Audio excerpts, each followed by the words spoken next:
속이다라고 하는 이 단어는 방황하다, 헤매이다, 속다, 죄를 짓다, 넋을 잃다, 길에서 벗어나다, 뭐 이런 뜻을 가지고 있어요. 그래서 속이는 이 사람의 마음 속에는 하나의 목적의 길이 있었어요. 방향이 있었어요. 하나님이라고 하는 그 은혜의 삶으로 목적을 두고 하나님의 영광을 위해 살겠다고 작정하는 어떤 결단이 있었던 것 같아요. 그래서 스스로 속이는 것은 뭐냐면 그 가운데서 하나님을 향한 목적의 방향이 흐트러져 가지고 방황을 하는 겁니다. 그리고 또 그 가운데서 하나님의 그 목적을 붙들어야 되는데 그 목적을 못 붙들고 이것도 붙들고 저것도 붙들고 그래서 헤매이고 있습니다. 그리고 또 이렇게 하면 되겠지, 이렇게 하면 하나님께 영광이 될 거야 라고 하는 자기 의지와 자기 생각으로 속다, 스스로 속아 있는 경우를 말해요. 그리고 또한 그것이 결국은 하나님 앞에서 하나님의 영광을 드러내지 못하는 죄가 된다는 사실, 우리는 잊지 말아야 될 줄로 믿습니다. 그래서 속이지 말라, 하나님은 업신여김을 받지 아니하시나니 그랬어요. 사람도 여러분 생각을 해보세요. 저 사람이 내 앞에 진실되게 서고 있는지 거짓된 모습을 가지고 있는지 알아요, 몰라요? 다는 몰라도 대충 보면 알잖아요. 진짜 아주 고도의 사기꾼이어가지고 포커페이스로 아주 선한 모습으로 등장을 하면 속을 수 있어요.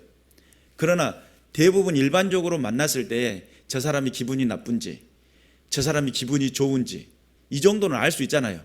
그리고 나에게 하는 말이 정말 선한 의도인지 아니면 저 사람의 뭐가 꿍꿍이가 있는 건지 사람이 알아요, 몰라요? 어느 정도는 알 수가 있잖아요. 눈치 백단 정도가 되면 말을 안 해도 대충 속 들여다보죠. 그러면 하나님은 어떠시겠어요? 하나님 앞에 서 있는 여러분의 모습이 하나님에게는 안 들킬 것 같아요? 내가 가지고 있는, 하나님은 외모를 보시지 아니하시고 뭘 보신다고 그랬어요? 중심을 보시는데 내 중심 속에 일어나고 있는 여러 가지 많은 생각들 안 들킬 자신이 있어요? 천만의 말씀 만만의 콩떡이죠. 고드름 잡고 얼음 없는 소리죠.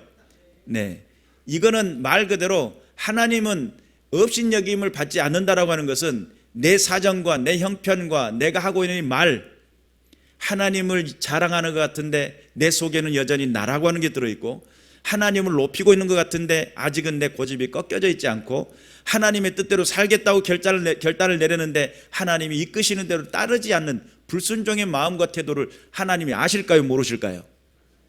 너무 잘 아시겠죠. 사람도요, 보면 자녀들을 길러보면 이 자녀가 반항심을 갖고 있는지 말을 안 해도 그냥 눈을 봐도 알아요. 입술만 봐도 딸싹거리는 걸 알아요. 그러죠? 그리고 안 보고, 얼굴을 안 보고 뒤통수 쫑쫑했는데 뒤통수가 영락없이 불순종하게 생긴 그 뒤통수를 알 수 있잖아요. 자녀를 길러보면 그래요. 그러면 하나님은 아버지라고 부르고 우리는 자녀인데 하나님이 내 사정을 모르시겠어요? 근데 우리는 속고 있어요. 스스로 속이지 말라, 속고 있고 스스로 그 가운데서 방황하고 있고 헤매이고 있고 하나님의 영광이라고 이야기하면서도 하나님의 영광과는 전혀 상관없는 것을 선택하고, 하나님의 기쁨이라고 하면서도 하나님의 기쁨과는 전혀 내 만족이면 돼, 이렇게 생각하는, 그것을 하나님을 모르시겠느냐. 그래서 하나님은 업신여김을 받지 아니하시나니 사람이 무엇으로 심든지 그대로 거두리라. 여기서 무엇을 심든지 그대로 거둔다는 거예요. 정말 좋은, 어떻게 보면 좋은 방식이에요. 물질의 복을 받고 싶은 사람은 뭘 심어야 돼요? 물질 심어야 돼요. 또 내가 사랑을 받고 싶으면 뭘 심어야 돼요? 사랑을 심어야 돼요. 긍휼을 받고 싶으면 뭘 심어야 돼요? 긍휼이 내 삶에 나타나요. 그래서 긍휼이 없는 자는 긍휼이 없는 심판을 받게 될 것이요. 하나님 앞에 섰을 때에 내가 사람들에게 긍휼을 베풀었어요. 그리고 그들에게 긍휼을 베풀고 내 마음속에 너그러움을 가지고 그들과 더불어 함께 하려고 했어요. 그랬더니 하나님은 나를 정확히 안 보시고, 그래 수고했다, 긍휼히 여기는 마음으로, 불쌍히 여기는 마음으로 나를 건져주신다는 거예요. 내가 많은 사람들에게 사랑을 열심히 베풀었어요. 이 사람을 만나면 그에게 정을 베풀고 저 사람을 만나면 그에게 정을 베풀고 사랑을 막 베풀었어요. 그랬더니 하나님이 보시기에 여러분 고넬료가 어떻게 했어요? 구제하기를 힘썼다고 그랬잖아요. 이방인인데 이방인 백부장인데 구제하기를 힘썼더니 하나님께서 그를 천사를 동원해 가지고 만나게 하시고 그 가운데 그때 당시 가장 강력한 부흥사 베드로 목사님을 보내 가지고 집회하게 만드시고 그 가운데서 성령의 강력한 강권하심의 역사를 보게 만드는 여러분 그러니까 그는 사랑을 베풀고 구제하기를 힘썼더니 하나님이 그에게 사랑을 베풀어 가지고 그의 갈 바를 정확하게 알게 만드시고 깨닫게 하시고 이끌어 주셨다는 거예요. 믿으시기를 주님의 이름으로 축원합니다. 그렇기 때문에 심는 대로 거둔다는 이 법칙이 어떤 측면에서는 너무 단순하고 좋아요. 복잡할 필요가 없잖아요. 내가 어떤 복을 받고 싶은지 계산해 보면 알잖아요. 어떤 사람은 계산하기를 좋아해. 이렇게 나오고 이렇게 되면 계산을. 하나님은 그러면 계산하시겠어요? 안 하시겠어요? 하나님은 또 우리의 머리를 지으신 분이세요. 내가 계산하고 따지고 그러면 하나님 앞에서 한 올도 빠짐없이 다 계산받아야 돼요. 이해가 되시죠? 원망하고 불평한 자리에 있기를 좋아하는 사람이 있어요. 그것을 자꾸 심어놨어요. 그러면 하나님 안에서 원망과 불평의 거리들의 열매거리들이 점점 많아질 거예요. 감사를 심어놓으면 감사가 나올 것이고 원망을 심어놓으면 원망이 나올 것이고 믿습니까? 그렇기 때문에 우리가 하나님 앞에서 무엇을 심느냐, 믿음의 사람들은요 이 입술의 언어가 얼마나 중요한지 알아야 돼요. 야고보서에서는 이 혀가 새치혀가 하나의 산을 태워버릴 수 있을 정도로 큰 배를 움직이는 하나의 키라고 그랬어요. 내 인생을 좌우시켜버려요. 그러니까 이 새치혀를 다스릴 수도 없다고 그랬어요. 조련사는 짐승은 조련해가지고 조련이 되지만 이 새치는 다스려지지가 않아요. 생각난 대로 하고 싶은 대로 막 쏟아내는 이 새치예요. 믿음의 사람들은 욕을 다스릴 줄 알아야 돼요. 축복도 비는 것이고 저주도 비는 거라고 저번에 말씀드렸죠. 그러면 여러분의 인생 속에서 내가 정말 복 받기를 원하는 사람들은 복을 심을 줄 알아야 돼요. 하나님 하셨음을 고백하고 하나님 앞에 감사의 제목을 이야기하고 그런데 이상하게 그런 것들은 짤막한데 원망과 불평과 낙담과 좌절과 체념과 온통 많은 다툼과 미움의 거리들이 마음속에는 더 도사리고 있다고 한다면 여러분 이건 심각한 거예요. 하나님 앞에 깨어 있으시기를 주님의 이름으로 축원합니다. 자기의 육체를 위하여 심는 자는 육체로부터 썩어질 것을 거두고 성령을 위하여 심는 자는 성령으로부터 무엇을 거둬요? 영생을 거두느니라. 그러면 육체를 위해 심는 것은 결국은 썩어질 것을 거둬요.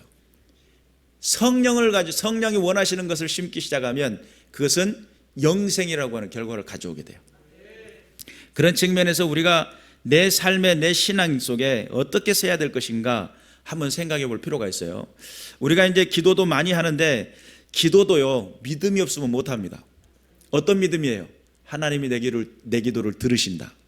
하나님이 내게 응답하신다. 그 기도가 그냥 막 기도하시오 그러면 기도하겠습니다. 앉아가지고 지지리 궁상 떨고 있는 거하고 정말 믿음의 자리에 나와가지고 할 수 있는 그런 기도는 내가 믿음이 없으면 믿음의 발걸음을 할 수 없어요. 믿어져야 할 수 있는 거예요.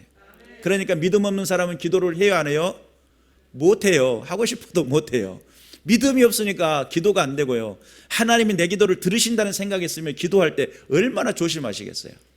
그런데 그런 것들이 생각이 안 나니까 그런 것들이 안 믿어지니까 기도가 안 되는 거예요.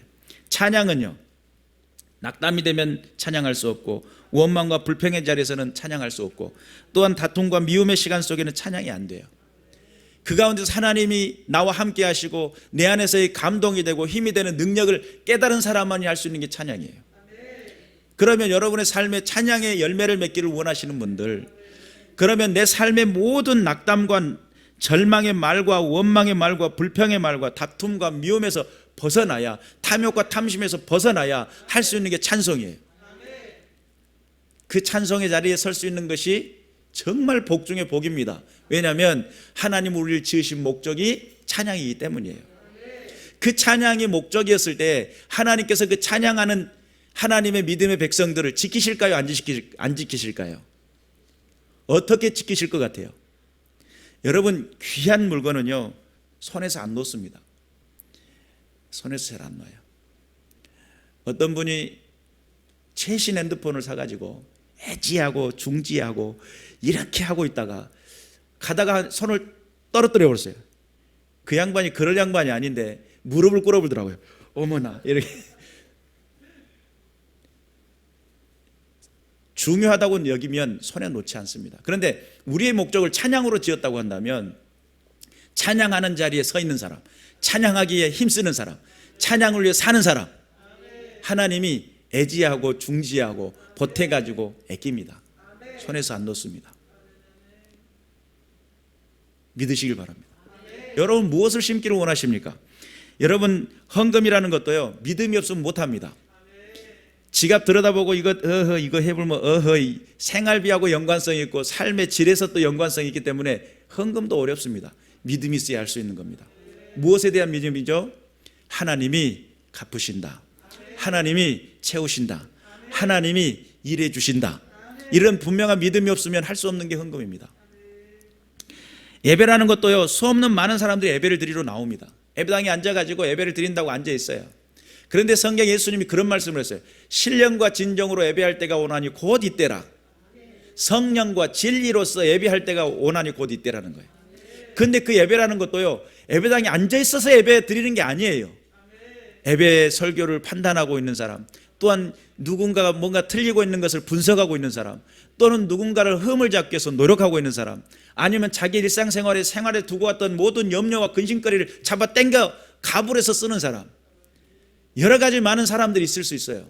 그 중에 과연 성령이 역사하고 감동되는 예배를 드리며 하나님 앞에 예배하기로 작정하고 하나님의 말씀에 주목하고 그 말씀이 떨어지면 하나라도 땅에 떨어지지 않도록 내 마음에 받아들이고 믿고 깨닫기로 작정한 사람, 신령과 진정으로 드리는 신령한 예배일 것인데, 예배가 예배당에 나와 앉아있다가 다 같은 예배가 아닐 것 같아요.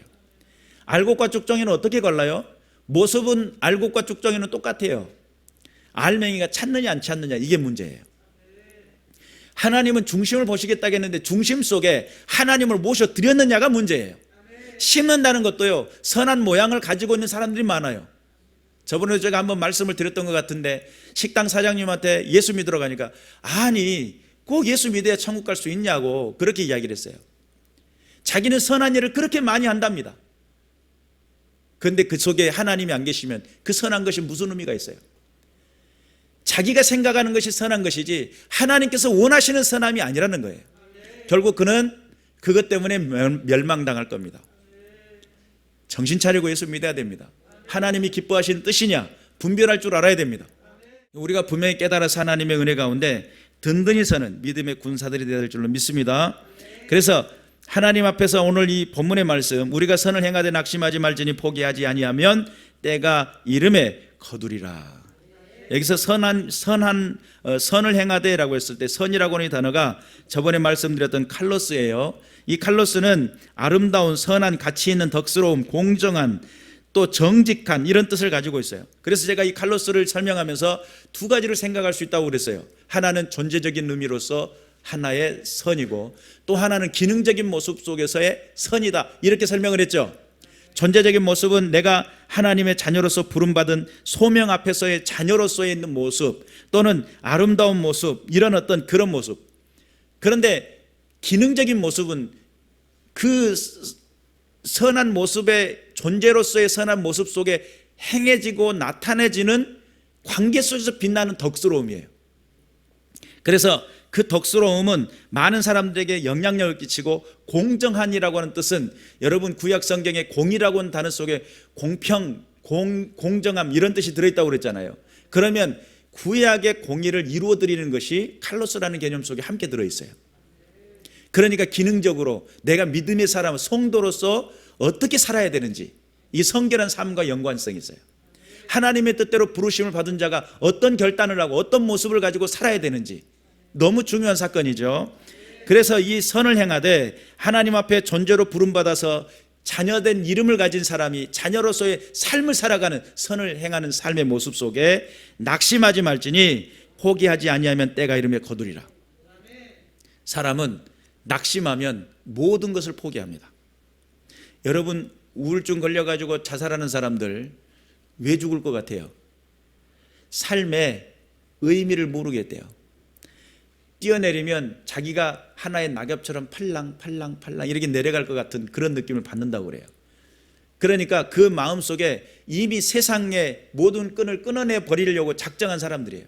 그는 이 땅에 미련이 없어요. 그냥 낙심한 거죠.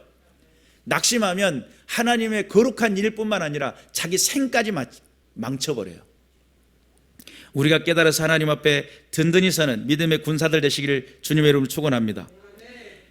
10절에 보니까 그러므로 우리는 귀에 있는 대로 모든 이에게 착한 일을 하되 더욱 믿음의 가정들에게 할지니라. 여기서 착한 일이라고 하는 아가도스라고 하는 이 착한 일이라고 하는 이 단어는 선한, 은혜, 좋은 것, 좋은 일 뭐 이런 뜻을 가지고 있어요. 그런데 여기서 앞에 있는 선한 칼로스하고 뒤에 있는 착한 일 아가도스는 같은 개념 속에 어떤 때는 선함으로 쓰여지고 어떤 때는 착한이라고 쓰여지는 그런 중복되는 단어처럼 보여져요. 그런데 칼로스는 말 그대로 존재적인 의미와 기능적인 의미를 함께 가지고 있는데 착한 일이라고 하는 아가도스는 기능적인 모습을 더 강화시킨 그런 단어인 것 같아요. 그래서 여러분 성경에 보면 마태복음 19장 16절에 어떤 사람이 주께 와서 이르되 선생님의 내가 무슨 선한 일을 하여 영생을 얻으리까. 여기서 선한 일을 말할 때 아가도스를 썼어요. 이 사람은 누구예요? 부자 청년이죠. 내가 어떤 선한 일을 해야 영생을 이룰 수 있습니까? 아가도스를 썼어요. 그때 예수님이 선한 분은 한 분이시다. 그 한 분이 누구예요? 하나님이시죠. 그러면 하나님의 선함은 아가도스라는 단어를 통해서 표현을 해요. 칼로스하고 좀 다르죠. 그런데 이 아가도스는 말 그대로 선함인데 좋은 일이고 좋은 것들이고 또한 성령과 같은 맥락에서 이해할 수 있는 거예요. 악한 자일지라도 자녀에게 좋은 것을 줄 줄 알거든. 하물며 너 하나님이시겠느냐 이거예요. 너희 아버지시겠느냐. 그 하나님 아버지는 너에게 좋은 것을 주시기로 작정하신 분이죠. 거기서 말하는 좋은 것이 말 그대로 아가도스예요. 그래서 하나님의 이제 누가복음에서는 이 똑같은 문장 속에 좋은 것이 선한 것으로 아니 성령으로 바뀌거든요. 하나님이 구하는 자에게 성령을 주시지 않겠느냐 이런 개념으로 바뀌어요. 그래서 이 좋은 개념의 니꼬르는 성령과 같은 맥락에서 이해할 수 있어요. 그러니까 강력한 것들이죠. 마태복음 12장 34절에서부터 선한 사람은 그 쌓은 선에서 선한 것을 내고 악한 사람은 그 쌓은 악에서 악을 내느니라. 악한 것을 내느니라. 그래서 여기서 선한 것이 곧 아가도스예요. 여러분 정말 그러니까 믿음의 사람들은 말 진짜 중요하겠죠. 이 언어의 메시지는 이 언어의 선포는 하나님의 살아계심을 나타내고 증명하는 모습이에요. 이런 모습이 내가 믿음으로 갖춰지지 않고 내가 하나님 앞에 준비되지 않으면 자칫 잘못하면 하나님의 영광을 완전히 망가뜨리고 영광을 가리우게 되는 결과를 가져오게 된다. 믿으시기를 주님의 이름으로 축원합니다. 마태복음 25장 21절 착하고 충성된 나의 종아라고 했을 때 여기서 착한 단어가 아가도스예요. 그러니까 하나님 닮은 선함을 행한 사람, 착하고 충성된 종이라는 것은 하나님이 원하시는 것, 하나님이 기뻐하시는 것, 하나님께서 이끄시는 삶대로 순종하고 따르겠다고 결단하는 삶, 그 삶의 모습이 달란트 비유 가운데 나오는 착하고 충성된 나의 종아라고 했을 때 아가도스의 착함이에요. 믿으시기를 바랍니다. 그리고 또한 사도행전 9장 36절에 요바에 다비다라는 여제자가 있으니 그 이름을 번역하면 도루가라. 선행과 구제하는 일이 심히 많더니 해서 여기서 선행이 아가도스예요. 그러니까 정말 구제하기를 힘쓰는 이 사람들의 모습 속에는 뭐가 있어요? 하나님 닮은 아가도스라는 게 있어요. 선함이 있다는 거예요. 사도행전 11장 24절에 바나바는 착한 사람이요 성령과 믿음이 충만한 사람이라. 여기서 말하는 바나바의 착함은 아가도스라는 개념이에요. 그러니까 여러분 정말 하나님 닮은 삶을 살기를 원한다고 한다면 베풀 줄 알아야 되고 구제할 줄 알아야 되고 나눌 줄 아는 삶, 자기 주머니를 털어가지고 나눌 줄 아는 사람, 이게 하나님이 기뻐하시는 삶의 모습이에요. 그래서 하나님 앞에 하나님의 그 궁극의 아가도스는 하나님의 궁극의 선한 모습인데, 사람들에게도 이 아가도스를 썼던 모습을 보니까 하나님 앞에서 살겠다고 작정한, 하나님의 뜻대로 순종한 사람들의 삶의 모습은 하나님은 거기에다가 아가도스라고 하는 단어를 붙여주시더라. 여러분, 무엇을 거둬들이기를 원하십니까? 여러분 인생을 통해서 어떤 삶의 결과가 있기를 소망합니까? 여러분이 하나님 앞에서 어떤 모습으로 서 있기를 소망합니까? 왔더니 찬밥 신세야, 찬밥 신세가야 돼버린다면, 왔어도 모른 척이고 접니다라고 앞에서 이를 끼우고 하는데도 네가 한 행동 좀 생각해봐라 이런다면 하나님 앞에 얼마나 부끄럽겠느냐 말이에요. 우리가 심은 대로 거둔다라고 하는 법칙을 여러분 잘 알아야 돼요. 짜증을 심으면 뭐가 나와요? 짜증 나오겠죠? 그러니까 자녀들한테 자꾸 짜증 부려봐요. 그러면 자녀들이 어떻게 성장할 것 같아요? 아주 넉넉하고 풍요로운 사랑이 많은 자녀로 성장할 것 같아요? 짜증스럽게 성장합니다. 신경질 막 부려보세요. 그럼 자녀가 어떻게 성장할 것 같아요? 누구든지 만나면 신경질 부려요. 사랑을 심으렸더니 자녀가 무엇을 해요? 사랑을 베풀어요. 짜증을 심으면 짜증이 나고, 사랑을 심으면 사랑이 나고, 너무 중요한 말씀을 드리는 거예요. 또 여러분의 삶 현장 속에 원망을 심어봐요. 자꾸 원망하기 좋아하고 불평하기, 누구 탓을 하기를 좋아하는 사람들은요, 그런 모습으로 많은 사람들의 관계와 영향력을 미치기 때문에 거기에는 그런 현상과 그런 일들밖에 안 일어나요.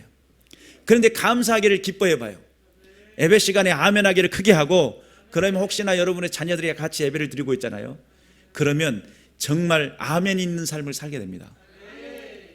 여러분, 그게 법칙이에요. 여러분 노력하고 수고하면 월급 받는 거 아시잖아요. 왜요? 내가 시간 들였고 내가 노력했기 때문에. 근데 하나님은 그 월급의 그 수준을 훨씬 뛰어넘을 텐데요. 그런 믿음이 없으면 못할 거겠죠.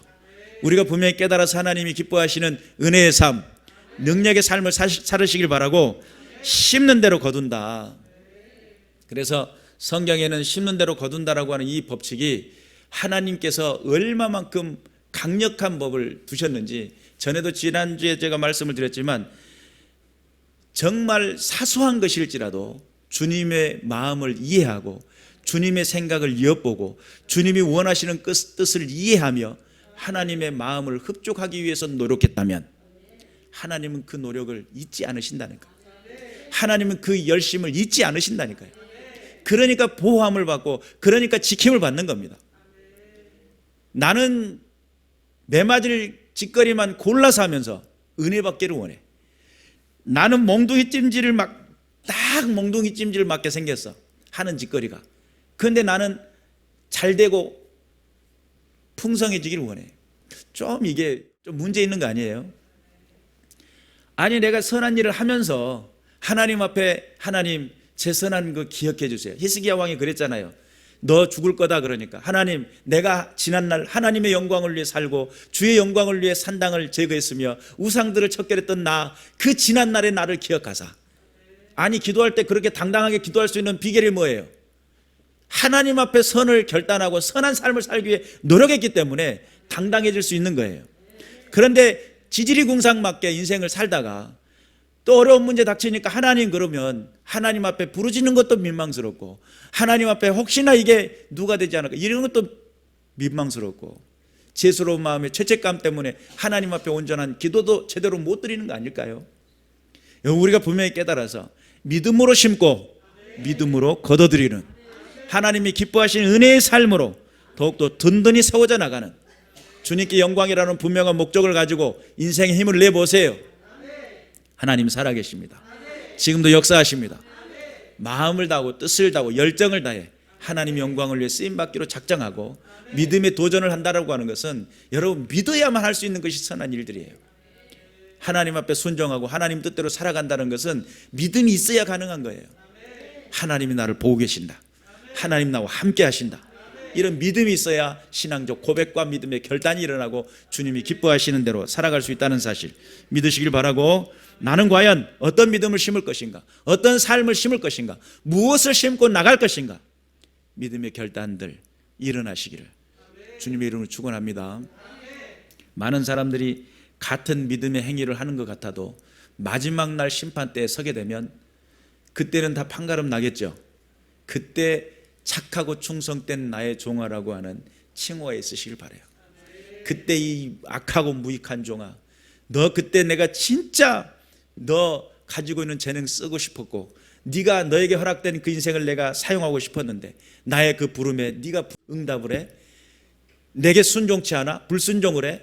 이 악하고 무익한 종아, 넌 내게서 떠나라. 슬피 울며 이리 갈미 있을 수도 있어요.